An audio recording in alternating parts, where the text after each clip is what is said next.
For this video I'm going to discuss psychological factors.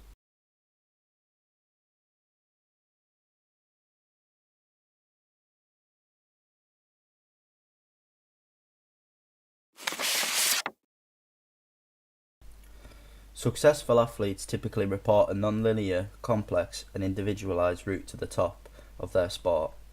Traits needed to reach the top: dedication, hard work, persistence, growth mindset and mental toughness.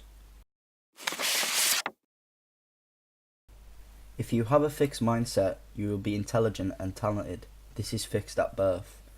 We identify athletes with fixed mindsets by factors such as giving up easily, ignoring useful as well as negative feedback, avoid challenges, feel threatened by success of others. This would mean for an athlete with a fixed mindset, they may plateau early and achieve less than their full potential. So a growth mindset is when their intelligence and talent can increase or decrease.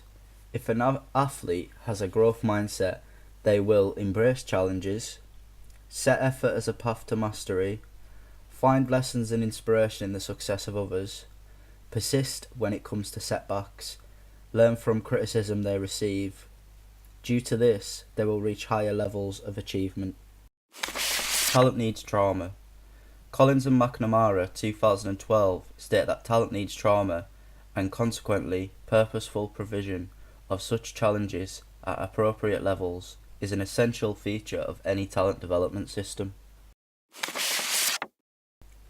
An athlete who experiences trauma is common in many other athletes and can have an impact in them reaching the top of their sport. An example of this will be Bernard Hopkins.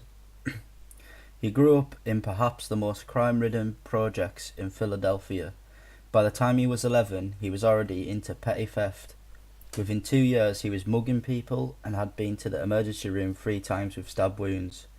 He joined a gang and graduated to higher crimes. In 1982, after racking up 9 felonies, he was sent to Graterford prison for 18 years.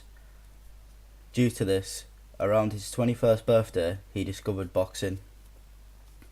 He lost his first fight in 1988, got discouraged and then refocused, resuming his career nearly 16 months later and earning his first win. Over the next 2 years, he scored 21 victories in 21 fights, 16 by knockout and 12 of those in the first round. In 1993, 5 years after leaving prison, Hopkins had his first big fight against middleweight champion Roy Jones. Hopkins had yet another setback, losing badly, though he finished the match.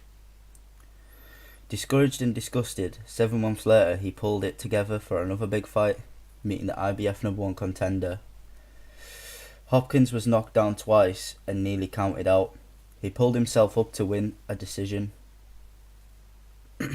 At age 46, 4 months and 10 days, he broke George Foreman's record to become the oldest fighter ever to win a world title.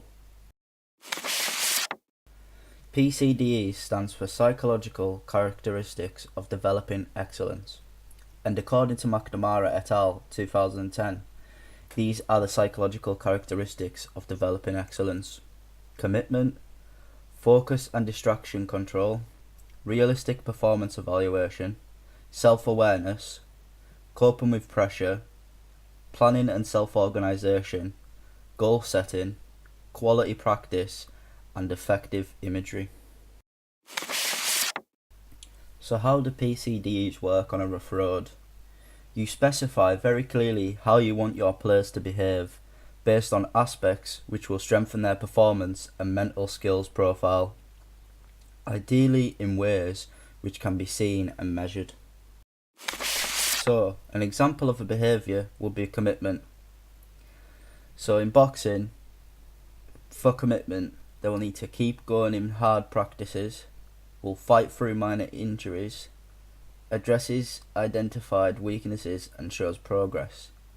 And in curling, this type of athlete will practice away from the team, supports others' efforts, and consistent effort as shown by consistent preparation.